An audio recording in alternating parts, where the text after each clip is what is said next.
सभी साथियों को जय हिंद। मैं आपका साथी डॉक्टर अशोक शर्मा एक बार फिर से आप सभी विनर्स का विनर्स वर्ल्ड के इस ऑनलाइन प्लेटफॉर्म पर स्वागत करता हूं। कैसे हैं भी आप सब लोग? निश्चित रूप से बहुत अच्छे होंगे, स्वस्थ होंगे, मस्त होंगे और एक बहुत शानदार रणनीति के साथ अपनी तैयारी में जुटे हुए होंगे। अपने समय का बहुत सही उपयोग कर रहे होंगे, बहुत ठीक ढंग से अपने समय को अपनी तैयारी में लगा रहे होंगे। मैं एक बार फिर से आप लोगों के साथ एक नए डाउट सेशन के साथ, आज का ये डाउट सेशन जो कि 26वां डाउट सेशन है। इससे पहले हम 25 डाउट सेशंस कर चुके हैं। क्या करते हैं हम इन डाउट सेशंस में?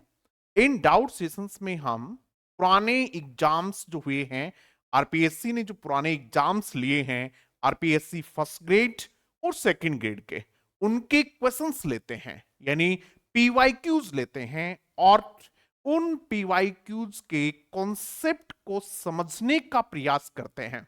किसी एक टॉपिक को लेते हैं, कभी हम डिटर्मिनस को लेते हैं, कभी पार्ट्स ऑफ स्पीच को लेते हैं, कभी टेंस को लेते हैं, कभी किसी अन्य टॉपिक को लेते हैं और उन पीवाईक्यूज के माध्यम से उन टॉपिक्स को, उनके कॉन्सेप्ट को, उनके नेचर को, उन क्वेश्चंस के लेवल को समझने का प्रयास करते हैं। आज के इस सेशन में हम देखेंगे टेंस के जो क्वेश्चंस हैं, जो आरपीएससी सेकंड ग्रेड और आरपीएससी फर्स्ट ग्रेड के 2022 वाले पेपर में जो पूछे गए हैं, उन सभी क्वेश्चंस को आज के इस सेशन में हम लेंगे। सेशन शुरू करें इससे पहले मैं आप लोगों को बता दूं कि जो भी candidates RPSC school lecturer, RPSC second grade के ऑनलाइन कोर्सेस या फिर टेस्ट सीरीज ज्वाइन करना चाहे, वे कैंडिडेट्स प्ले स्टोर से ही विनर्स वर्ल्ड एप्लीकेशन डाउनलोड करके वहां से ज्वाइन कर सकते हैं। अब शुरू करते हैं हम आज का ये सेशन और ये है पहला क्वेश्चन।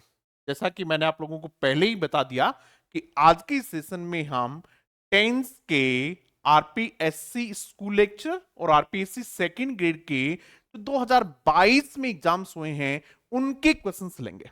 ये पहला क्वेश्चन है, RPSC second grade Sanskrit department 2022 में पूछा हुआ क्वेश्चन है।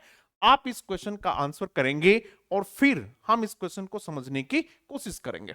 These tablets twice a day, ये देखिएगा पहले तो आप लोग ट्वाइस अ डे, ये फ्रेज यदि कहीं आपको मिलती है तो सामान्यतः किस प्रकार के क्वेश्चंस बनते हैं, पहले इस पे समझिएगा आप।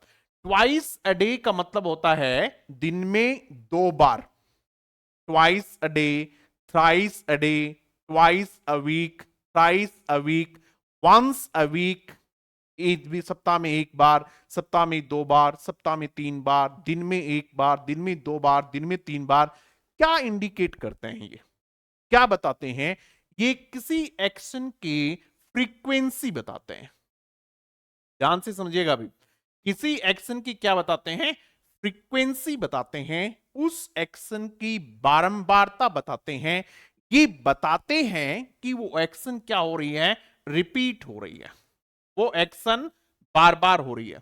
जब कभी भी हम ये समझते हैं कि एक्शन जब रिपीट हो रही हो, एक्शन जब फ्रीक्वेंट हो, तो उस एक्शन को प्रेजेंट के सिंपल टेंस में लिखा जाना चाहिए यदि वो प्रेजेंट टाइम में है तो। ये बात पता है आप लोगों को? इस प्रकार के एक दो क्वेश्चन हम लेते हैं, जब तक आप इसका आंसर करिएगा, ठीक है? और मैं आप लोगों से ये क्वेश्चंस और करवाता हूं, जैसे I dash dash dash to temple temple twice a week, twice a week, twice a week, सप्ताह में दो बार। सीधा सा हम कॉन्सेप्ट समझ रहे हैं, बहुत आसान सा एग्जांपल लेंगे और फिर उससे कॉन्सेप्ट समझ लेंगे। ट्वाइस अ वीक यानी सप्ताह में दो बार मैं कहा जाता हूं, मैं टेम्पल जाता हूं, इसलिए मैं यहां क्या लिख दूंगा? आई गो लिख दूंगा, क्योंकि कौन सा टेंस हुआ? प्रेजेंट का टेंस हुआ, ठीक है? दे दे डैश डैश डैश पिकनिक, दे पिकनिक once a ईयर, ये लिख देते हैं वंस ए ईयर, और यहां लिखा हुआ है गो फॉर ए, ठीक है, गो फॉर ए लिखेंगे, they go for a picnic once a year. यहां लिखा जा सकता था वेंट फॉर ए, लिखा जा सकता था, ठीक है। और भी कई ऑप्शन हो सकते हैं, हम तो सिर्फ ये समझाने की कोशिश करें, once a week, twice a week, once a year, twice a year, yearly, ठीक है, एनुअली, ये सब के सब क्या बताते हैं, ये बताते हैं कि एक्शन क्या हो रही है, रिपीट हो रही है। लेकिन इसमें एक बात ध्यान रखने की है, दे या फिर I got to temple twice a week when I was, when I was young, जब मैं क्या था, जवान था, ठीक है। अब क्या हुआ, ये ट्वाइस अ वीक तो इसमें भी है, लेकिन अब हमने यहां क्या लिख दिया, ये बात कब की है, जब मैं क्या था, जवान था, यानी ये बात आज की नहीं है, ये बात पास्ट की है, और पास्ट की रिपीटेड एक्शन है, इसलिए हम क्या लिख देंगे यहां, आई यूज टू गो लिखेंगे, या तो आई यूज टू गो लिखेंगे, और यदि आई यूज टू गो नहीं है तो आप क्या लिखेंगे, वेंट लिखेंगे, ठीक है। क्या लिखेंगे भाई, वेंट लिखेंगे। यानी सामान्य जो बात समझनी है वो तो ये है, लेकिन इस क्वेश्चन में ऐसा नहीं पूछा गया है, इस क्वेश्चन में थोड़ा अलग पूछा गया है, और वो अलग क्या है, उस कॉन्सेप्ट को समझिएगा। देखो, जब भी आप तैयारी कर रहे होते हैं तो आपको सबसे पहले बेसिक्स क्लियर होना चाहिए। सबसे पहले जो सबसे आसान बात है उस बिंदु से संबंधित वो अपने को आनी चाहिए, और फिर उसके बाद यदि क्वेश्चन में कहीं कुछ घुमाया हुआ है तो उसको समझने की आवश्यक है। ये देखिएगा आप आगे, twice a week these tablets, ठीक है। अब दीज टेबलेट जो है ये हमें इंडिकेट करती हैं, वर्ब जो है वो है टेक, टेक यानी होता है लेना, टेक यानी क्या होता है, लेना, यानी दीज टेबलेट्स तो कुछ लेंगी नहीं, इसका मतलब ये सेंटेंस जो है वो किस में है, पैसिव वॉइस में है। किसमें है बेटा ये सेंटेंस, पैसिव वॉइस में। आप समझिएगा, देखिएगा क्यों पूछा गया क्वेश्चन, ये सेंटेंस जो है ये पैसिव वॉइस में है। हम इस क्वेश्चन को दो तीन तरीके से समझने की कोशिश करेंगे, एग्जाम में आता है तो आपकी अप्रोच क्या होनी चाहिए वो समझने की कोशिश करेंगे। ये पैसिव वॉइस का सेंटेंस है, ठीक है। पैसिव वॉइस में क्या होना चाहिए था, these tablets should be taken होना चाहिए था। अगर ये होता पहला ऑप्शन तो क्या है, these tablets should be taken twice a day, इन टेबलेट्स को दिन में 2 बार ली जानी चाहिए। क्यों भाई, शुड जो है इसके बाद बेस फॉर्म आनी चाहिए, यानी first form of the verb आनी चाहिए, क्योंकि शुड मॉडल है, और मॉडल अपने बाद कौन सी फॉर्म लेता है, फर्स्ट फॉर्म लेता है। जबकि टेकन है, ये ऐसी स्थिति बनेगी शुड बी टेकन जब ये क्या होता, पैसिव वॉइस में होता, लेकिन ये तो नहीं है इसलिए ये नहीं आएगा। दीज टेबलेट्स बी टेकन नहीं होगा, बी वर्ब जो है उससे पहले आप लोगों को जब पैसिव वॉइस बनानी होती है तो टू बी टेकन होता है। क्या होता है, टू बी टेकन, यानी टू और बी आता है, इससे पहले कुछ और आता वो भी नहीं है, इसको समझिएगा। हैज बीन जब आता तो उसके बाद में, सॉरी, हैव बीन, उसके बाद में भी क्या नहीं आना चाहिए, टेक नहीं आना चाहिए, क्या आना चाहिए, हैव बीन टेकन होना चाहिए। यदि पैसिव वॉइस में है तब ये ऑप्शन भी हमारा ठीक नहीं है। अब हमारे पास एक ऑप्शन बचता है, देखो इस तरीके को क्या कहते हैं, एलिमिनेशन मेथड कहते हैं इसको, यानी एक एक ऑप्शन को आप डिलीट कर लो, फिर आपका बिल्कुल क्लियर हो जाएगा कि आंसर जो है वो ये है। इसका जो आंसर होना है वो कौन सा होना है, ये होना है। लेकिन होना क्यों है, इसके कॉन्सेप्ट को समझना है, भाई ये क्यों है, ये जब है, चलो हम एक बार इसको लिख लेते हैं कि these tablets are to be taken, these tablets are to be taken twice a day, इन टेबलेट्स को twice a day लिया जाना है। तो इसकी एक्टिव वॉइस क्या है, लिखो भी, ये सेंटेंस वास्तव में था क्या, इसकी एक्टिव वॉइस क्या है देखिएगा, फिर हम इसको और अच्छे से समझने की कोशिश करेंगे। एक स्ट्रक्चर होती है, उस स्ट्रक्चर को आप समझिएगा, वो स्ट्रक्चर होती है be plus to plus bare infinitive base form, ये होती है, इसको समझिएगा, 2+b, जिस तरीके से I am to go there, इसको समझिएगा आप लोग, मुझे वहां जाना है, I am to go there, मुझे वहां जाना है, मुझे ये पत्र लिखना है, I am to write this letter, ठीक है, he is to complete this work, he is to complete this work. देखिएगा, डाउट सेशन जब हम करवा रहे हैं तो इसका मतलब ये है कि ये डाउट सेशन करने के बाद में इस क्वेश्चन में कुछ बचना नहीं चाहिए, कैसे भी घुमा फिरा के अगला एग्जाम में पूछे, लेकिन आपको वो चीज आनी ही आनी चाहिए। ये है स्ट्रक्चर, ठीक है। आई एम टू राइट, मुझे लिखना है, ये पत्र लिखना है, he is to complete this work, उसको ये काम पूरा करना है। जब आप इसकी पैसिव वॉइस बनाओगे, इस सेंटेंस के साथ आप पैसिव वॉइस भी सीख सकते हैं, जब इसकी पैसिव वॉइस बनाएंगे तो क्या हो जाएगा, this letter is to be written, पर वाले की बनेगी this letter is to be written, this letter is to be written by me, ये बनेगा। He is to complete this work, this work is to be completed, this work is to be completed. समझ में आ रही है चीजें आप लोगों को, this work is to be completed. और यदि I am to write these letters होता, अगर ये दीज लेटर्स होता तो हम क्या कर देते, दीज, इसको भी दीज कर देते, these letters are to be return, बन गया भैया, these letters are to be return. समझ में आ गई बात। अब आपको ये समझ में आ गया होगा कि these tablets are to be taken twice a day क्यों लिखा हुआ है, क्योंकि ये कौन सी स्ट्रक्चर का सेंटेंस है, ये इस स्ट्रक्चर का सेंटेंस है। और जब आप टेंस वगैरह पढ़ते हैं तब आपको इस प्रकार की स्ट्रक्चर्स की भी जानकारी होनी चाहिए। जैसे इसी प्रकार की स्ट्रक्चर होती है हैज, हैव, इसके साथ भी अपन बनाते हैं, जैसे आई हैव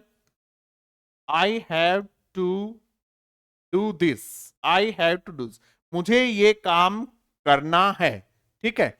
हैव टू का मतलब है कंपल्सन और इज टू का मतलब है इंटेंशन, बस इतना ही ध्यान रखना है। हैज, हैव टू का मतलब आप ये काम करने के लिए बाध्य हैं, इसकी भी आपको पैसिव वॉइस बनानी चाहिए। चलो बनाओ इसकी, I have to do this work, इसकी पैसिव वॉइस बनाइएगा, क्या बनेगी, I have to do this, this या दिस वर्क, जो भी आप लिखें कोई फर्क नहीं पड़ेगा इससे, इसकी आप पैसिव वॉइस बनाइएगा। ये एक ही प्रकार की स्ट्रक्चर है जैसे बी वाली थी, जैसे आई एम टू, ठीक है, ही इज टू, इज की जगह पास्ट में ले जाएंगे तो क्या हो सकता था, आई वॉज टू भी हो सकता था, कोई दिक्कत नहीं है। तो मुझे लगता है कि आप लोगों को ये सेंटेंस ठीक से समझ में आ गया होगा। क्लियर है भाई, कोई दिक्कत नहीं है इस सेंटेंस में। क्या आना चाहिए था यहां, आर टू बी टेकन, इसमें सही आंसर है, और ये सारे के सारे आंसर ठीक नहीं है। ठीक है, चले भाई, ये क्वेश्चन कब पूछा गया था, 2022 के सेकंड ग्रेड संस्कृत डिपार्टमेंट वाले सेंटेंस में पूछा गया था। आशा करता हूं कि ये चीज आप लोगों को क्लियर हो गई होगी। अब हम नेक्स्ट क्वेश्चन की तरफ चलते हैं, और ये क्वेश्चन भी RPSC second grade Sanskrit department 2022 में पूछा गया था। आप इस क्वेश्चन को भी देखिएगा और फिर इसका आंसर कीजिएगा। I my watch while I it last night, समझिएगा चीजों को। सामान्यतः क्या होता है, देखो इसमें जब कभी भी आप लास्ट नाइट देखेंगे, जब कभी भी आप यस्टरडे देखेंगे, जब कभी भी आप लास्ट ईयर देखेंगे, आप गलती कहां करेंगे, यदि आपको ये समझ आ जाए कि मेरे से गलती कहां हो सकती है, तो आप उस बिंदु को सुधार सकते हो, वहां आप काम कर सकते हैं। और हमें पिछले 20 साल से मैं अध्यापन करवा रहा हूं, टीचिंग करवा रहा हूं, तो हमें ये समझ आने लग गई कि आप लोग कहां गलती कर सकते हैं। अब आप लोग कहीं से बैठे हुए देख रहे हैं ठीक है, मेरे सामने नहीं बैठे हैं, फिर भी मुझे पता है कि बच्चा क्या गलती कर सकता है और आप क्या क्वेश्चन पूछ सकते हो। ये देखिएगा, यहां लास्ट नाइट जो है ये आपको कंफ्यूज करती है, क्योंकि लास्ट नाइट का मतलब हमें ये पता होता है कि हमें क्या लिखना है, पास्ट सिंपल लिखना है। कैसे भी, एक सेंटेंस देखिएगा, I dash dash dash by व बर्निया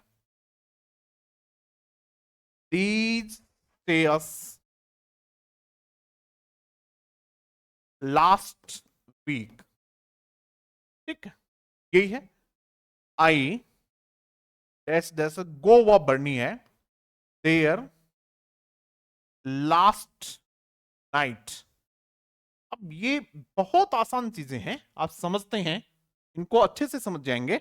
लास्ट नाइट लिखा हुआ है, लास्ट वीक लिखा हुआ है, और आप इसमें देखते क्या करेंगे, इस बाइक को हम क्या लिख देंगे, बोट लिख देंगे। क्या लिख देंगे बेटा, बॉट लिख देंगे, और गो को क्या लिख देंगे, वेंट लिख देंगे।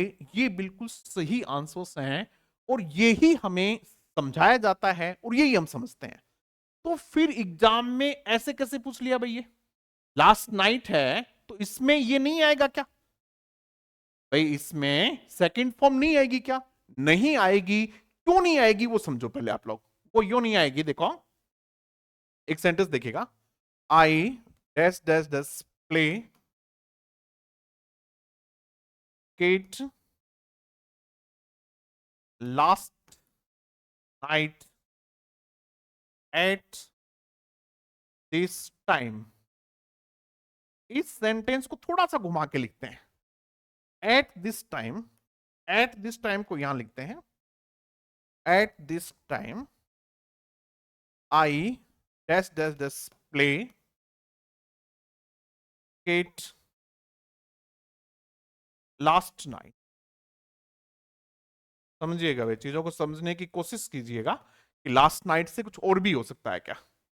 ठीक है, इसमें लास्ट नाइट लिखा हुआ है, जब बच्चा इस लास्ट नाइट को देखेगा तो वो कोशिश करेगा, उसके दिमाग में ये बात सबसे पहले आएगी, इसमें क्या आना चाहिए, पास्ट सिंपल आना चाहिए, second form of the verb आनी चाहिए, ये बात उसके दिमाग में सबसे पहले आएगी। और वो यहां क्या लिख सकता है, प्लेड लिख सकता है। लेकिन आपको लिखना नहीं है, आपको ये भी समझना है, एट दिस टाइम दिया हुआ है, इसका मतलब ये पास्ट सिंपल का सेंटेंस नहीं है, ये पास्ट कंटिन्यूअस का सेंटेंस। समझ में आई बात आपके, क्या समझा रहा हूं, दोबारा समझिएगा। जब एट दिस टाइम लिखा हो, एट दिस मोमेंट लिखा हो, इस समय, ठीक है, और उसके बाद में इस प्रकार की आपको फ्रेज मिलती है, तो वो सेंटेंस पास्ट सिंपल का नहीं है, किसका है, वो पास्ट कंटिन्यूअस का है। और हम यहां क्या लिखे, at this time I was playing cricket last night. आ गई बात भी, तो इस प्रकार से भी तो क्वेश्चन पूछा जा सकता है। ऐसा ही कुछ उसमें है, उसमें भी क्या है, कहीं न कहीं हमें इंडिकेशन मिल रहा है कि कोई एक्शन क्या है, कंटिन्यू है। वो हमें कैसे इंडिकेशन मिल रहा है, मैं एक सेंटेंस आप लोगों के साथ साझा करता हूं, और उसके बाद फिर हम उस सेंटेंस की तरफ चलेंगे। सेंटेंस मैं लिख रहा हूं आप लोगों के सामने, और फिर हम उसकी तरफ आगे बढ़ेंगे। लिखिएगा भाई सेंटेंस को, सी got hurt while C play व बर्नी है लास्ट इवनिंग,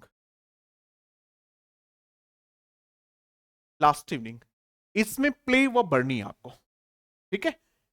सेंटेंस क्या है एक बार दोबारा देख लीजिएगा, सी गॉट हर्ट, उसको चोट लगी, वाइल जब सी प्ले लास्ट इवनिंग, ये सेंटेंस है। एक सेंटेंस और लिखिएगा, she she met an accident while she cross व बर्नी है, द रॉड लास्ट नाइट ही लिख देता है, लास्ट। इन दोनों सेंटेंस को आप ठीक से समझ लोगे तो फिर आपको कोई दिक्कत नहीं होगी। दोनों सेंटेंस में हमने क्या लिखा हुआ है, लास्ट इवनिंग, लास्ट नाइट, ये सब लिखे हुए हैं। सी गॉट हर्ट, को क्या लगी, चोट लगी। वाइल जो है ये आपको एक इशारा कर रहा है, ये इंडिकेशन दे रहा है कि आगे वाली एक्शन जो है वो क्या रही है, कंटिन्यू रही है। वाइल किसको इंडिकेट करता है, एक्शन के कंटिन्यू होने को बताता है। ठीक है, she got hurt while she was playing, ये आएगा इसमें, while she was playing last evening, जब वो शाम को, कल शाम को खेल रही थी, तब एक एक्शन क्या है, कंप्लीट होती है, क्या, उसके चोट लगने की। तो ये कॉम्बिनेशन है किस प्रकार का, पास्ट सिंपल का, ये कॉम्बिनेशन है पास्ट सिंपल का और किसका, पास्ट कंटिन्यूअस का। किसका बेटा, ये पास्ट सिंपल और पास्ट कंटिन्यूअस का। इसलिए इसमें कंफ्यूज नहीं होना है, क्या देख के, लास्ट इवनिंग को देख के इसमें ज्यादा परेशान होने की आवश्यकता नहीं है। हो सकता है कि अब की बार जो क्वेश्चन पूछा गया उसमें ऑप्शंस आसान थे और आपको कोई ज्यादा दिक्कत नहीं हुई, ऑप्शन देख के आप समझ गए। लेकिन हो सकता है कि अगली बार जब क्वेश्चन पूछा जाए तब वो ऑप्शंस पे ध्यान रखे कि बच्चा कहां गलती करेगा। ये देखिएगा, सी मेट एन एक्सीडेंट, उसका एक्सीडेंट हो गया, वाइल सी वॉज क्रॉसिंग आएगा इसमें। क्या आएगा बेटा इसमें, while she was crossing the road last night. ठीक, क्लियर होगी बात, समझ में आ गई। कई बार क्या करते हैं, ये जो क्लोज है ये भी पूछ लेते हैं, इसलिए आप इसको ध्यान रखें कि इधर क्या है उधर क्या है, वाइल है, इसको आप समझ जाएंगे और चीजों को ठीक तरीके से आप सोल्व कर लेंगे। मुझे लगता है कि चीजें आप लोगों को ठीक ठीक समझ में आ रही होंगी। पीवाईक्यूज का एक फायदा और होता है, आपको यह भी पता चलता है कि आपकी जो तैयारी है वो किस स्तर की है। कहीं ऐसा तो नहीं है कि आप कुछ ऐसा पढ़ रहे हो बेवजह डर के मारे, या किसी ने आपको डरा दिया कि भाई बेतुके क्वेश्चंस, या फिर किसी टेस्ट सीरीज में ऐसे क्वेश्चन आ गए जिनका एग्जाम से कोई लेना देना ही नहीं है। ऐसा कुछ भी नहीं पूछा जाता है, बहुत आसान चीजें हैं, बस आपके कॉन्सेप्ट क्या होने चाहिए, क्लियर होने चाहिए। दो ही चीजों को ध्यान में रखना है, एक आपके कॉन्सेप्ट्स बहुत अच्छे से क्लियर होने चाहिए और फिर उन कॉन्सेप्ट्स पे दबा के प्रैक्टिस करना। कॉन्सेप्ट्स क्लियर करें और फिर उन कॉन्सेप्ट्स पे खूब अच्छे से प्रैक्टिस करें, और जब प्रैक्टिस कर रहे होते हैं तब पूरे के पूरे लॉजिक के साथ करें कि ये कॉन्सेप्ट यहां है, ये यहां नहीं है। अब देखते हैं, चलो इसमें ये क्वेश्चन आप आसानी से कर लेंगे, कोई दिक्कत इसमें आपको अब नहीं आने वाली है। बहुत सारे बच्चों को लग सकता है कि सर देखो कितनी देर हो गई, आपने केवल अभी तक दो क्वेश्चन किए हैं। अरे बेटे, दो नहीं किए, हमने बहुत सारे क्वेश्चंस कर लिए हैं। इन दो क्वेश्चंस के जरिए, इन दो क्वेश्चन के माध्यम, आई ड्रॉप्ड, क्या आएगा इसमें, आई, देखिएगा भाई, आई ड्रॉप्ड में दोनों पूछे हैं तो ये आ जाएगा इसमें, आई ड्रॉप्ड। ये ईडी डै नहीं बोला जाता है, पे के बाद यदि ईडी है तो क्या बोला जाएगा, टे बोला जाएगा। I dropped my watch while I was winding, चाबी भर रहा था। ओके, क्लियर, देखिएगा, ड्रॉप और वाइंड ये नहीं आएगा, ये नहीं आएगा क्योंकि इसमें तो आईएनजी वगैरह कुछ है ही नहीं, ये भी नहीं आएगा। वॉज ड्रॉपिंग, गिरा रहा था, ये भी नहीं आएगा, तो क्या आएगा इसमें, ड्रॉप्ड और वॉज वाइंडिंग आएगा। ठीक है, आई ड्रॉप्ड माई वॉच, मैंने अपनी घड़ी गिरा दी, कब, जब मैं क्या कर रहा था, मैं इसमें चाबी भर रहा था पिछली रात। ठीक है, यानी ये एक्शन जो है ये कैसी है, कंटिन्यू एक्शन है, और ये जो एक्शन आपकी कंटिन्यू एक्शन है, और ये कैसी थी, कंप्लीट एक्शन है। इससे पहले वाला जो डाउट सेशन था वो भी किस पे था, टेंस पे था। उससे पहले बहुत सारे डाउट सेशंस मैं पार्ट्स ऑफ स्पीच पे करवा चुका हूं, बहुत सारे डाउट सेशंस हमने डिटरमिनर्स पे किए हैं, और अब हम, पिछला डाउट सेशन टेंस पे था और ये डाउट सेशन भी टेंस पे है, तो बहुत हद तक टेंस में आपकी क्लियरिटी बननी चाहिए। और इस क्वेश्चन को और सॉल्व करो भाई, ये क्वेश्चन भी RPSC second grade Sanskrit department 2022 में पूछा हुआ है। आंसर करने की कोशिश कीजिएगा पूरे लॉजिक के साथ। समझने की भी कोशिश करेंगे हम चीजों को। Cuckoos nest they the nest of other birds. Cuckoo जो है वो डोंट बिल्ड, एक देखेगा, डोंट बिल्ड दूसरा, डज नॉट बिल्ड तीसरा, और डू नॉट बिल्ड। ठीक, डू नॉट बिल्ड। अब इसमें आंसर कीजिएगा, ये एक बात है, यहां से लेके इसको यहां तक समझने की कोशिश करेंगे। कुकॉज जो है वो नहीं बनाती हैं अपना घोंसला। ये क्या है? ये जनरल फैक्ट है, सामान्य तथ्य है। ये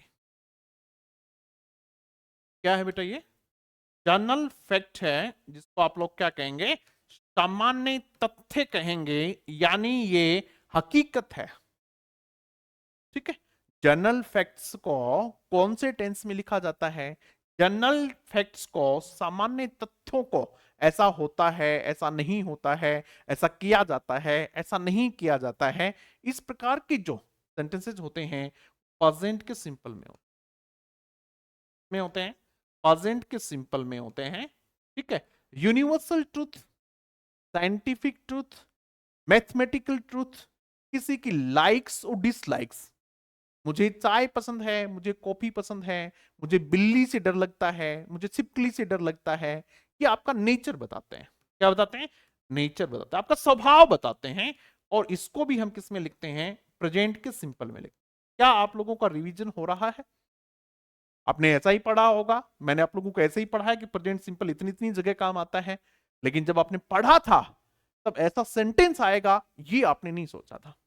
इसलिए जितनी ज्यादा प्रैक्टिस करोगे उतने आपके ये कॉन्सेप्ट जो है क्या होते चले जाएंगे? मजबूत होते चले जाएंगे। तो इसमें तो आ जाएगा, कोई दिक्कत नहीं। कुकोज कैसा नाउन है? प्लूरल नाउन है। कैसा नाउन है बेटा? प्लूरल नाउन है, इसलिए क्या नहीं आएगा? डज नॉट बिल्कुल नहीं आएगा। क्या नहीं आएगा? डज नॉट इसमें बिल्कुल भी नहीं आएगा। क्या आएगा? डू नॉट आएगा। देखिएगा, पेपर जब आप ऑप्शन सेट करते हैं टेस्ट सीरीज में, आपकी वास्तविक जांच तब होती है जब ऑप्शंस आप ठीक तरीके से देखते हो और ऑप्शंस को सेट किया जाता है। ऐसा नहीं है कि टेस्ट सीरीज में आप कहीं से भी कट पेस्ट कर देते, नहीं है। जब आप खुद पेपर बनाते हैं, टीचर जब खुद मेहनत करता है, अक्सर क्या होता है कि टीचर्स के पास पूरी टीम होती है, वो किसी को भी कह देते हैं कि भी एक टेस्ट बना के दो, बच्चों को टेस्ट देना है, पढ़ाते कोई और हैं, टेस्ट कोई और बनाते हैं, तो फिर दिक्कत आती है। जब टीचर खुद पढ़ा रहा है और वो खुद टेस्ट बनाएगा, तो एक टेस्ट में आप लोगों का सारा निचोड़ आ जाएगा। क्योंकि अगर मैं इसको बनाता तो एक ऑप्शन में बिल्ट देता, क्या लिखता है इसमें? Do not. एक ऑप्शन में इसमें ये जरूर देता, BUILT, क्योंकि मैं ये जानना चाहता कि कई बच्चों को ये तो पता है क्या कि फर्स्ट फॉर्म बिल्ड है या फिर बिल्ट है। कई बच्चे तो इसमें यही कंफ्यूज हो जाते हैं, क्योंकि मुझे इस बात की जानकारी है कि बहुत सारे बच्चों को ये दिक्कत आएगी कि साहब फर्स्ट फॉर्म इसके बिल्ट है या फिर बिल्ड है। ऐसा इसमें कोई ऑप्शन है नहीं। ये आप लोगों के लिए एक अतिरिक्त सुविधा मान सकते हैं, नहीं तो एक ऑप्शन ये होता तो वहां भी कई बच्चे गड़बड़ कर जाते हैं। क्योंकि जब भी इररेगुलर वर्ब होती है तो इररेगुलर वर्ब में आप लोगों को फंसाने की कोशिश की जाती है, और एग्जाम में एक दो क्वेश्चन हमेशा इररेगुलर वर्ब पे आते ही आते हैं। जैसे पहले एक सेंटेंस हमने लिया था पहले वाले डाउट सेशन में, इससे पहले वाले में, उसमें एक टेयर वर्ब आई थी। टेयर वर्ब आपने देखा होगा, हमने उसको समझने की कोशिश करी थी, आपको समझाया भी था। तो ठीक है, इसमें क्या क्या आ जाएगा भाई? कुकोज डू नॉट बिल्ड, तो पहले में तो आ जाएगा डू नॉट बिल्ड, इसमें भी है, इसमें भी है, इसमें भी है। इसका मतलब सारा मामला कहां बैठता है? इधर वाले पे बैठेगा। आगे देखते हैं। They the nest of other birds, वो क्या करते हैं? यूज करते हैं। ये भी सिंपल बात है, ये भी प्रेजेंट सिंपल में ही होना चाहिए। तो दूसरे में क्या जाएगा? यूज आ जाएगा। दे यूज, दूसरे में जो है वो यूज कौन से में है? इसमें है। ये देखो, ये बंदा है हमारा। They do not build, cuckoos do not build, और इसमें क्या है? Nest. They use the nest of other birds, वे क्या करते हैं? दूसरे पक्षियों के घोंसले यूज करते हैं। तो इसमें हमने क्या लिख दिया? ये लिख दिया। साधारण सेंटेंस था, कोई ज्यादा दिक्कत नहीं थी।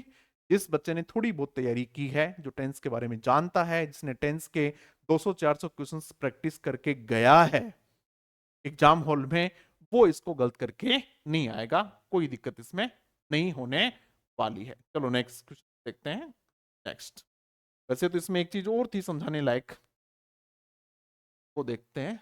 चलो मैं पूछ लेता हूं, ये मेरी आदत रहती है कि जहां कहीं से भी कोई कॉन्सेप्ट बनता हो मैं उसको पूछ लेता हूं। ये ऐसे लिख दिया जाता मानो CUCKOOS, कुकॉज, और यहां आपसे लिख देते डू नॉट बिल्ड नेस्ट्स, और यहां आपसे भरवा रहा है आर्टिकल। आर्टिकल क्या आर्टिकल भरोगे भाई? क्वेश्चन समझ में आ गया होगा? क्वेश्चन देख लो पहले एक बार, क्या है? कुकॉज डू नॉट बिल्ड नेस्ट, ठीक है। और यहां आप लोगों को आर्टिकल भरना है। ऑप्शंस आपके पास हैं, ऑप्शंस ये हैं ए, एन, द और क्रॉस, ये आपके पास ऑप्शंस, ठीक। आप इन ऑप्शंस के अनुसार अपने आंसर्स लिख देंगे। ये आप लोगों के लिए एक क्वेश्चन है, सभी विनर्स इस क्वेश्चन का कमेंट बॉक्स में जरूर आंसर लिखेंगे, और वो भी पूरे लॉजिक के साथ, कॉन्सेप्ट बताते हुए लिखेंगे। क्योंकि पता नहीं मैंने कितनी बार इस कॉन्सेप्ट पे चर्चा की है, बहुत बार की होगी। जब हम डिटर्मिनर्स पढ़ रहे थे, जब आर्टिकल्स पढ़ रहे थे, तो इस प्रकार के क्वेश्चन आप लोगों को खूब सारे करवाए हैं। आप आंसर जरूर करना भी। चलो ठीक है, नेक्स्ट ये है, by next March be here for 5 years। ये भी संस्कृत डिपार्टमेंट 2022 का इक्वेशन है, आंसर करो भाई। इसमें भी बड़ा इंपॉर्टेंट फैक्ट है, कॉन्सेप्ट है। बाय द नेक्स्ट मार्च का मतलब एक बात तो क्लियर हो गई, बाय द नेक्स्ट मार्च इसका मतलब मामला कब का है? फ्यूचर का है। अब देखते हैं ऑप्शंस हमारे पास, ये भी फ्यूचर का है, ये भी फ्यूचर का है, ये भी फ्यूचर, इन सारे के सारे मामले किसके हैं? फ्यूचर के हैं। इसका मतलब ये तो क्लियर हो गया है कि अगला ये मान के चल रहा है कि बच्चों को इतना तो पता चल गया है कि मामला किसका है? फ्यूचर का है। अब देखते हैं, विल बी लिविंग कौन सा टेंस है? क्या स्ट्रक्चर तो ठीक है क्या? हाँ स्ट्रक्चर तो ठीक है, विल बी लिविंग हो सकता है, कोई दिक्कत नहीं है। सेल बी लिविंग भी हो सकता है। वी के साथ क्या आना चाहिए? वी के साथ सेल आना चाहिए। एक बात तो यही समझ लीजिएगा कि विल नहीं आएगा, विल अच्छा एक में ही है, इसका मतलब ये नहीं हो सकता है। बस के बाद देखते हैं, विल हैव लिविंग, ये स्ट्रक्चर भी कभी नहीं होता। विल हैव के बाद आईएनजी कभी नहीं आता। विल हैव के बाद हमेशा पास्ट पार्टिसिपल आनी चाहिए, यानी क्या आना चाहिए? लिव्ड होना चाहिए। इतनी जानकारी तो है ही, आपको होनी ही चाहिए। जब आप ऑप्शंस पढ़ेंगे तब आप लोगों का इस ढंग से दिमाग चलना ही चाहिए, तो ये आंसर भी नहीं हो सकता। अब चलते हैं अपन इसमें, ये दोनों के दोनों हैं, इसमें है ये ग्रामेटिकली ठीक स्ट्रक्चर है, हमारे अनुसार कौन सी आनी चाहिए? इसमें एक बात और है, देखिएगा 4-5 years, कितनी सालों से? 5 सालों से। इसका मतलब ये हमें बता रहा है कि जो हमारा आंसर होना चाहिए वो फ्यूचर परफेक्ट कंटिन्यूअस का होना चाहिए। अब इसमें देखिएगा फ्यूचर परफेक्ट कंटिन्यूअस कौन सा है? ये तो फ्यूचर कंटिन्यूअस है, ये नहीं आएगा। ये क्यों नहीं आएगा? कि इसकी वजह से आएगा, 4-5 years, इसकी वजह से नहीं आएगा, इसकी वजह से नहीं आएगा। तो हमारे पास एक ऑप्शन बचता है, कौन सा? सेल हैव बीन लिविंग, ये आंसर इसका हो जाएगा। और ये क्यों हो जाएगा? इसकी वजह से हमने पता किया कि परफेक्ट कंटिन्यूअस होना चाहिए, इसकी वजह से हमें पता चला कि परफेक्ट कंटिन्यूअस होना चाहिए, और इसकी वजह से हमें पता चला कि क्या होना चाहिए? फ्यूचर होना चाहिए। और हमने इन दोनों को मिला दिया, क्या बन गया? Future perfect continuous. क्लियर है एकदम? ठीक है, तो हमने ये आंसर इसका कर दिया। और देखिए बाई नेक्स्ट मार्च, अकेला ये होता और ये नहीं होता तो क्या होता? ये एक सेंटेंस में लिखता हूं, इसका आंसर करो आप लोग। बी कंप्लीट वर्ब भरनी है, this walk by next Monday. अब इसको लिखेगा, इसका आंसर कीजिएगा। We complete this walk by next Monday. Answer करो भाई इसका फटाफट। इसमें और उसमें अंतर है, देखिएगा। उधर भी बाई नेक्स्ट मार्च था, हम इसको बाई नेक्स्ट मंडे की जगह बाई नेक्स्ट मार्च भी लिख सकते थे, कोई फर्क नहीं पड़ता। बाई नेक्स्ट मार्च लिखेंगे तब भी कोई दिक्कत नहीं है। आप इसका आंसर कीजिएगा, ये कौन सा टेंस है। अगर इस प्रकार का आता है, देखिएगा फ्यूचर में दो टेंस ऐसे हैं जिनसे अक्सर एग्जाम में क्वेश्चन पूछते हैं। इससे तो नहीं पूछते हैं। फ्यूचर परफेक्ट टेंस जो है, फ्यूचर परफेक्ट टेंस जो है, वहां से अक्सर एग्जाम में क्वेश्चन पूछता है और वो इस तरह का होता है। तो मैंने इसका आंसर लिख दिया। इसका आंसर क्या होगा? फ्यूचर परफेक्ट होगा इसका आंसर। अब आप आंसर कर दीजिएगा, अब तो कर ही देंगे। कई बच्चे ये भी कहते हैं कि सर कई कई क्वेश्चंस आप अनआंसर्ड छोड़ देते हैं, क्वेश्चन लिख देते हैं और फिर हमसे ही पूछ लेते हैं कि इसका आंसर क्या लिखो। अरे भाई, आपसे इसलिए पूछ लेते हैं कि आपको बहुत बार पढ़ाया हुआ है, और जब टीचर बच्चे को बहुत बार पढ़ा देता है तो उसकी इच्छा हो जाती है कि ये बात तो मैं अपने बच्चों से ही पूछूंगा, क्योंकि उसको विश्वास होता है कि उसके बच्चे उसका आंसर जरूर कर देंगे। आप इसका आंसर कीजिएगा। ऐसा एक क्वेश्चन आगे भी है जो एग्जाम में पूछा हुआ, हम उससे इसको डिटेल कर लेंगे। नेक्स्ट सेंटेंस देखिए। Do you also strange noise coming from the backyard. ये आरपीएससी सेकंड ग्रेड 2022 में पूछा हुआ है। संस्कृत डिपार्टमेंट का एग्जाम हुआ था और माध्यमिक शिक्षा बोर्ड का हुआ ही था, तो हमने दोनों के यानी 2022 में टेंस के जो क्वेश्चन पूछे हुए थे वो सारे के सारे इसमें ले लिए हैं। ये देखिएगा, ये बड़ा आसान क्वेश्चन है। यहां आपको दे दिया इंटरोगेटिव सेंटेंस है और डू यहां दे दिया। इसका मतलब क्या हुआ? इसका मतलब ये हुआ कि यहां जो आएगी वो बेस वर्ब होगी, यानी किसी भी वर्ब की बेस फॉर्म होगी, यानी first form of the verb, first form of the verb होगी। क्लियर है ये बात? तो इसमें देख लो first form of the verb कौन है, इसमें से कौन सी है? हियर्स नहीं हो सकता क्योंकि इसके साथ एस लग गया। फर्स्ट फॉर्म तो है लेकिन एस लग गया, ये नहीं होगा, ये नहीं होगा, ये भी नहीं होगा, ये होगा इसका हियर। इसकी सही आंसर है। आसान क्वेश्चन पूछा हुआ है, लेकिन इसी क्वेश्चन को थोड़ा घुमा के भी पूछा जा सकता था। देखिएगा, डू यू ए पेन, ठीक है, डज सी ए पेन। दो सेंटेंस आपके पास और आपको ऑप्शंस हैं आपके पास। दोनों के लिए ऑप्शन ये लिख रहा हूं, हैज, हैव, हैड और none of this, none of, ठीक है। यही ऑप्शन इसके मान लो, नीचे वाले के भी हैज, हैव, हैड और चौथा है नन ऑफ दिस। आंसर करो भाई फटाफट, आंसर कीजिएगा। डू यू क्या आएगा? हैव आएगा। Do you have a pen, यहां तक तो कोई दिक्कत नहीं है, ठीक है। कि यू के साथ क्या आता है? हैव आता है, सब कोई समस्या नहीं है। डज सी अ पेन, इसमें क्या आएगा? क्वेश्चन ये है पूछने, जो कॉन्सेप्ट मैं समझाना चाह रहा हूं वो ये समझाना चाह रहा हूं कि यहां क्या आना चाहिए। अब आपके पास तीन ऑप्शन है, एक हैज, हैव और हैड। यहां डज आ गया, इसका मतलब फर्स्ट फॉर्म आनी चाहिए। क्या आनी चाहिए? फर्स्ट फॉर्म आनी चाहिए। अब जब फर्स्ट फॉर्म पढ़ाई जाती है तब ये पढ़ाया जाता है कि साहब फर्स्ट फॉर्म में हैज और हैव दोनों है। फर्स्ट फॉर्म में क्या है? हैज और हैव दोनों, ठीक है। अब कौन सी लिखें? सी के साथ ये पढ़ाया जाता है कि साथ सी के साथ क्या आना चाहिए? हैज आना चाहिए। अक्सर ये हम पढ़ते हैं, तो कई बच्चे गलती ये करते हैं कि सी के साथ यहां क्या लिख देते हैं? हैज लिख देते हैं, जबकि सेंटेंस ठीक नहीं है। इस प्रकार से आप लिखोगे तो गलत हो जाएगा। अब कॉन्सेप्ट क्या है? बेस फॉर्म लिखनी, फर्स्ट फॉर्म नहीं लिखनी है। क्या लिखनी है? Base form. याद रखिएगा इसको, क्या लिखनी है? बेस फॉर्म लिखनी। और बेस फॉर्म जो है वो कौन सी है?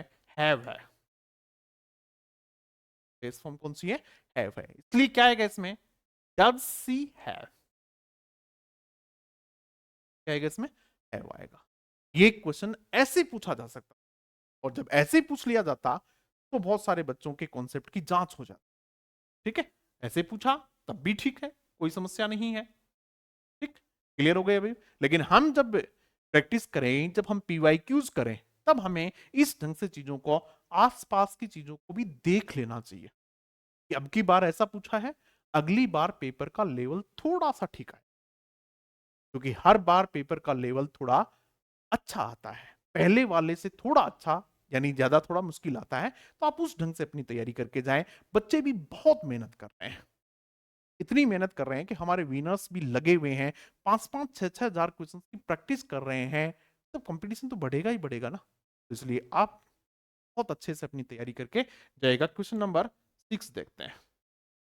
द न्यूज पेपर्स, और आगे क्या लिखा हुआ वो देख लेंगे। इट इज है ये, ठीक है। द न्यूज पेपर्स, वर्ब जो भरनी है वो से वर्ब भरनी है। द न्यूज पेपर्स, ध्यान रखना न्यूज पेपर नहीं है, क्या लिखा हुआ है? न्यूज पेपर्स लिखा हुआ है, यानी प्लूरल नाउन। बस यही गड़बड़ करोगे वहां। It is going to rain all the next week, जब इस प्रकार की कोई प्रेडिक्शन की जाती है, प्रेडिक्शन का मतलब भविष्यवाणी की जाती है, चाहे वो वेदर फोरकास्ट हो, यानी मौसम की भविष्यवाणी हो, किसी डिपार्टमेंट, मेट्रोलॉजिकल डिपार्टमेंट जब करता है, तो इस प्रकार की जब भविष्यवाणी की जाती है, प्रेजेंट सिंपल में ही लिखी जाती है। ठीक है, कि न्यूज़पेपर क्या कहते हैं, क्या कह रहे हैं, नहीं, न्यूज़पेपर सेज लिखेंगे अपन, लेकिन ये न्यूज पेपर्स है तो हम क्या लिख देंगे? से लिखेंगे। क्या नहीं लिखेंगे? सेज नहीं लिखेंगे। ध्यान रखना इस बात का कि ये प्लूरल नाउन है, और पहला ही ऑप्शन क्या दिया हुआ है? सेज दिया हुआ है। यहां पेपर सेटर ने थोड़ा सा कोशिश की है फंसाने की, कि देखते हैं बच्चे इस पे ध्यान देते हैं कि नहीं देते हैं।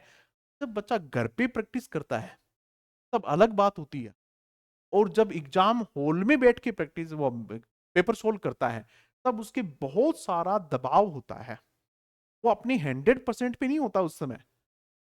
यही क्वेश्चन पेपर आपको घर पे पकड़ा दिया जाए, आप आसानी से कर लेंगे। वो ही सेम क्वेश्चन पेपर जब आपको एग्जाम हॉल में दिया जाता है, तो एग्जाम का एक अलग प्रकार का प्रेशर आप लोगों पे काम करता है, वो आपकी एबिलिटी को कमजोर करता है थोड़ी सी, आप कितना प्रेशर हैंडल करते हैं उस तरीके से।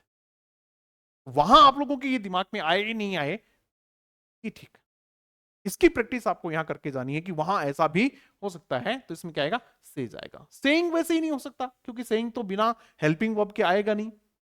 से किस लिए नहीं आएगा? कि प्लूरल है, और बी सेइंग भी नहीं आएगा, इसलिए इसका सही आंसर क्या आ जाए? सेज हो जाएगा। ठीक है, अभी चलो नेक्स्ट क्वेश्चन की तरफ बढ़ते हैं। यस, आसान क्वेश्चन पूछा हुआ है ये।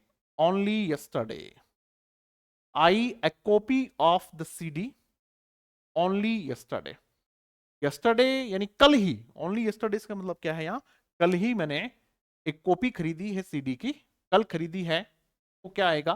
पास्ट सिंपल है। आसान क्वेश्चन पूछा हुआ है, आप ये नहीं माने कि सारे के सारे क्वेश्चन ही बहुत मुश्किल पूछ लिए जाएंगे एग्जाम में, ऐसा कुछ नहीं होता है। पुराने पेपर्स आप देखिएगा तो आपको पता चल जाएगा कि लेवल क्या रहने वाला है। हेड बाई कभी हो सकता है क्या? किसी भी स्थिति में क्या नहीं लिखा जा सकता है? हेड बाई लिखा ही नहीं जा सकता है, किसी भी स्थिति में नहीं लिखा जा सकता। हेड के बाद में क्या नहीं चाहिए? Third form of the verb आनी चाहिए। हैड बीन बॉट जब है तो ये पैसिव वॉइस में हो सकता है, और बाइट जो है ये तो होता ही नहीं है, क्योंकि बाई की सेकंड फॉर्म जो है वो क्या होती है? बॉट होती है। यस्टरडे हमें पता चल रहा है पास्ट की कंप्लीट एक्शन है, ये है, बहुत ज्यादा एक्सप्लेन करने जैसा इसमें कुछ भी नहीं है, आप जानते हैं, इसलिए आपका अनावश्यक समय खराब नहीं करेंगे कि जो चीज एक्सप्लेन करने वाली है नहीं उसमें भी कुछ भी जाते हैं। नहीं, इसमें क्या आएगा? बॉट, क्योंकि हमारे पास न तो आपके पास इतना समय है, और न ही मेरे पास है। कोई काम की चीज होगी उसको खूब अच्छे से एक्सप्लेन करेंगे, ये आप समझ गए। कलाक, कलाक बोलेंगे, CLER के। ठीक है, इसका फेनेटिक ट्रांसक्रिप्शन देखना रहे भाई, एग्जाम में पूछ लेते हैं इसका फेनेटिक ट्रांसक्रिप्शन, इसलिए आप इसको यदि नहीं देखा हुआ है तो अभी डिक्शनरी खोलिएगा, या फिर जो आपके मोबाइल में डिक्शनरी है, ऑक्सफोर्ड एडवांस लर्नर्स डिक्शनरी, या फिर जो भी लॉन्गमैन डिक्शनरी जो भी है, और उसमें टाइप कीजिएगा और इस वर्ड का फेनेटिक ट्रांसक्रिप्शन देख लीजिएगा अभी। ताकि एग्जाम में कोई दिक्कत नहीं है। The clerk the money from the bank by 1 o'clock, देखो ये आ गया इसमें, बाई 1 o'clock, 1 बजे तक। मैंने कहा था थोड़ी देर पहले आप लोगों को कि बाई प्लस फ्यूचर जो फ्रेज मिलेगी आपको, फ्यूचर टाइम की फ्रेज जो मिलेगी, तो वो आप लोगों को बताती है कि फ्यूचर परफेक्ट टेंस है ये। तो the clerk will have withdrawn, क्या आएगा इसमें, इसके साथ हैज विथड्रॉन नहीं आएगा, 1 बजे तक आगे की बात है। और इज विथड्रॉइंग नहीं आएगा, हैड बीन विथड्रॉइंग नहीं आएगा, क्या आएगा, विल हैव विथड्रॉन आएगा इसमें। ठीक, हम इसमें क्या लिख देंगे, विल हैव विथड्रॉन। जैसा कि हमने थोड़ी देर पहले एक सेंटेंस देखा था फ्यूचर सिंपल का, ये भी वैसा ही सेंटेंस है। और बाई ये कई बार पूछते हैं, ठीक है, we will have completed this work by next week, हम अगले सप्ताह तक इस काम को पूरा कर चुके होंगे, ठीक है, बाय द नेक्स्ट वीक। तो क्या आ जाएगा इसमें, विल हैव विथड्रॉन। इसमें भी देखिएगा, विथड्रॉ जो वर्ब है, विथड्रॉ जो वर्ब है या फिर ड्रॉ जो वर्ब है, ये भी इरेगुलर वर्ब है। ये भी कैसी वर्ब है, इरेगुलर वर्ब है, इसलिए इसकी सेकंड फॉर्म थर्ड फॉर्म ठीक तरीके से तैयार कर लेना। किसी एग्जाम में मैंने देखा है कि विड्रॉ से क्वेश्चन पूछा हुआ है, इसकी सेकंड फॉर्म क्या होती है विड्रॉ की, ठीक है, विड्रॉ की सेकंड फॉर्म या ड्रॉ की सेकंड फॉर्म क्या होती है, उसमें सेकंड फॉर्म ही पूछा था, यानी पास्ट सिंपल का सेंटेंस था तो वहां इसने पूछा हुआ था, इसको विड्रू होता है, DREW। ध्यान रखना, यहां से भी क्वेश्चन बन सकता है। क्वेश्चन कहां कहां से बन सकते हैं, जिस दिन आप लोगों को इसकी जानकारी हो जाएगी। और ये जानकारी कब होती है, जब आप बहुत सारे पेपर्स को सोल्व करते हो, जब बहुत सारे क्वेश्चंस को सोल्व करते हो तो आपके सामने क्वेश्चंस आते रहते हैं, तो आपको पता चलता है कि यहां से भी क्वेश्चन बनता है। इसलिए इस वर्ब को आप ठीक ढंग से देख लेना, इरेगुलर वर्ब है, इरेगुलर वर्ब से क्वेश्चन पूछ लेते हैं, किसी भी ढंग से इसको घुमा फिरा के पूछ लेंगे। नेक्स्ट क्वेश्चन, अच्छा सेंटेंस है ये, आरपीएससी फर्स्ट ग्रेड 2022 के संस्कृत डिपार्टमेंट में पूछा हुआ है। आंसर करो भाई, 2-3 सेंटेंस हैं एक में। I save rupees 5,000 a month.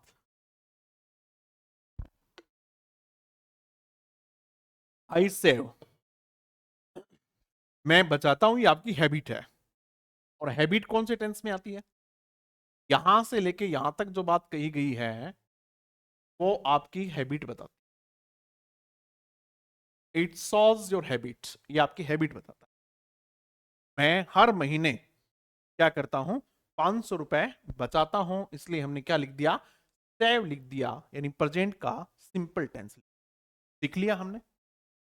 I started in जनवरी, ये मैंने जनवरी में शुरू किया था, शुरू करने वाली एक्शन पास्ट की कंप्लीट एक्शन है, क्या कर दिया हमने, सेकंड फॉर्म लिख दी। देखो एक सेंटेंस से कई चीजें समझो आप, एक ही सेंटेंस से कई चीज समझे। इन जनवरी, मैंने जनवरी में शुरू की थी, ये पास्ट की simple. So by the end of the year, by the end of the year, इससे पहले वाला सेंटेंस भी इसी कॉन्सेप्ट पे था। पहला वाला सेंटेंस देखिएगा क्या था, ये भी देखा, बाई 1 o'clock, ये भी इसी सेंटेंस, इसी कॉन्सेप्ट पे है, ये भी बाई 1 o'clock है, और ये भी इसी पे है। नेक्स्ट वाला भी देखिएगा, by the end of the year, by plus time phrase आपको फ्यूचर परफेक्ट टेंस की तरफ इशारा करती है। किसकी तरफ करती है, फ्यूचर परफेक्ट की तरफ। क्या लिखेंगे हम, विल या shall have plus third form लिख, I shall have saved rupees, ये साल के अंत तक मैं कितने बचा चुका हूंगा, कितने बचा चुके होंगे, 60,000 बचा चुके। बहुत अच्छा सेंटेंस, इस प्रकार के सेंटेंस को ठीक ढंग से समझना चाहिए। नहीं केवल बच्चे क्या करते हैं, बच्चे ये करते हैं कि जब वो आंसर्स प्रैक्टिस करते हैं तो आंसर देख लेते हैं कि हाँ सही हो गया, मेरा सही हो गया।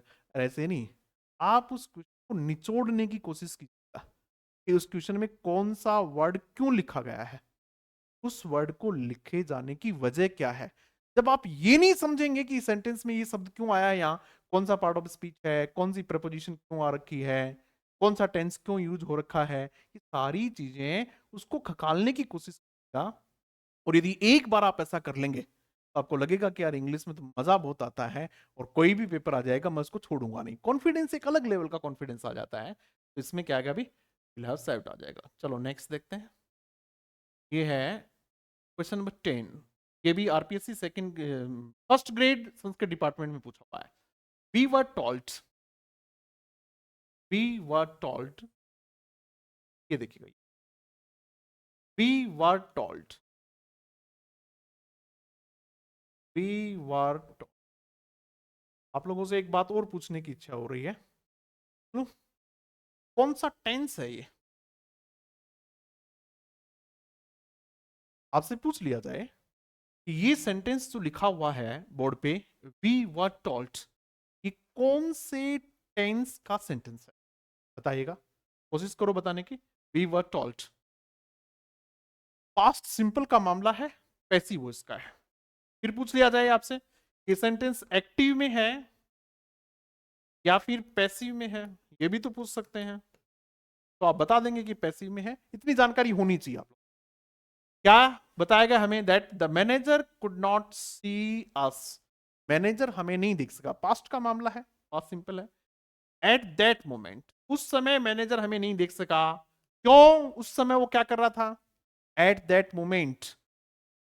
अब देखिएगा सेंटेंस शायद इस क्लास के पहले या दूसरे सेंटेंस में हमने देखा था, at that time, at this time, eight that moment, इस प्रकार से है तो ये बताता है कि कंटिन्यूअस मामला है। As he some letters to his secretary, उस समय वो डिक्टेट कर रहा था, डिक्टेट का मतलब तो बोल बोल के बताना, वो क्या कर रहा था, वो डिक्टेट कर रहा था, तो आईएनजी आएगी, पास्ट के कंटिन्यूअस का सेंटेंस है।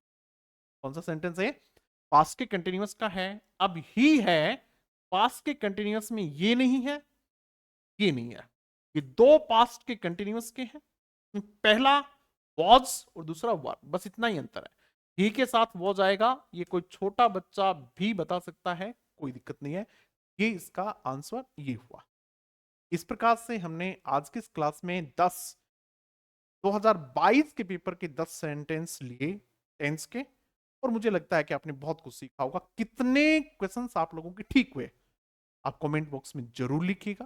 कौन सा कॉन्सेप्ट आपको ठीक लगा, इन कॉन्सेप्ट से रिलेटेड चीजें आप लोग के कमेंट बॉक्स में लिखें। और अब ये हमारे आरपीएससी सेकंड ग्रेड के लिए बहुत ही एग्जाम ओरिएंटेड बुक्स, अपनी तरीके की अद्भुत किताबें। ये जिस बुक का मैं बहुत जिक्र करता हूं, वीनस ग्रामर, में 6000 practice, more than 6000 practice question, 6000 से भी ज्यादा है। पीवाईक्यूज, चाहे वो राजस्थान में पूछे गए हों, यूपी के एग्जाम्स में पूछे गए हों, डी ट्रिपल एस में पूछे गए हों, केवी में पूछे गए हों, हरियाणा में पूछे गए हों, सभी क्वेश्चंस को बहुत रिसर्च के साथ इस बुक में शामिल कर दिया है। आप इसको जरूर अपने पास रखें और क्वेश्चन को ठीक ढंग से प्रैक्टिस करें। पीवाईक्यूज के बाद हमने इसमें कॉन्सेप्ट क्वेश्चंस बहुत सारे डाले हैं कि भाई किस प्रकार से आप अपने मजबूत कर सकते हैं कॉन्सेप्ट्स को। ये आपकी लिटरेचर आरपीएससी सेकंड ग्रेड के लिए है, कंप्लीट थ्योरी है, आरपीएससी सेकंड ग्रेड के कंप्लीट सिलेबस को कवर करती है। कंप्लीट थ्योरी के साथ 1700 से ज्यादा प्रैक्टिस क्वेश्चन है और हर क्वेश्चन की एक्सप्लेनेशन है। इंपॉर्टेंट बात इसकी ये है कि हर क्वेश्चन की एक्सप्लेनेशन है और एक्सप्लेनेशन में बहुत सारे एग्जाम ओरिएंटेड फैक्ट्स हैं, आप जरूर पढ़ें। ये जो बुक है ये पेडागोजी की बुक है, मेथड्स की बुक है, रीट मेंस के लिए है, आरपीएससी सेकंड ग्रेड के लिए। इसमें भी कंप्लीट थ्योरी और 700 से ज्यादा प्रैक्टिस क्वेश्चंस हैं और उनकी भी एक्सप्लेनेशन है। ये आरपीएससी सेकंड ग्रेड के सोल्ड पेपर है। सेकंड ग्रेड के लिए चारों बुक बहुत आवश्यक हैं। आपके पास यदि चारों बुक हैं और आप इनकी ठीक से प्रैक्टिस करते हैं तो मुझे नहीं लगता आपको कोई दिक्कत होने वाली है। फर्स्ट ग्रेड की भी बहुत सारी बुक्स हमारे पास हैं, फर्स्ट ग्रेड की भी, ये फर्स्ट ग्रेड के लिए है, ये सॉल्व पेपर्स हैं जिनमें टॉपिक वाइज क्वेश्चन दिए हुए हैं, हर क्वेश्चन की एक्सप्लेनेशन है। यानी आरपीएससी फर्स्ट ग्रेड में आरपीएससी ने जितने भी क्वेश्चंस पूछे हुए हैं 2011-12 से लेके अब तक, सभी क्वेश्चंस को लिया है और सबकी अच्छे से एक्सप्लेनेशन दी हुई है, तो ये सबके पास होनी चाहिए। ये मैकबेथ है, ये एज यू लाइक इट है, ये साइकोलॉजी की बुक है, और फर्स्ट ग्रेड के लिए जो पीजी वाला पोर्शन है, ये भी एक बहुत शानदार बुक आ गई है, जो भी बच्चा इन बुक्स को बाई करना चाहे वो इस नंबर पे व्हाट्सएप मैसेज कर सकता है। स्क्रीन पे जो मेरे नंबर दिख रहे हैं वहां भी आप कॉल मैसेज कर सकते हैं। यदि क्लास आपको ठीक लगी हो निश्चित रूप से आप लाइक कीजिएगा, अपने दोस्तों के साथ शेयर कीजिएगा। Thank you very much.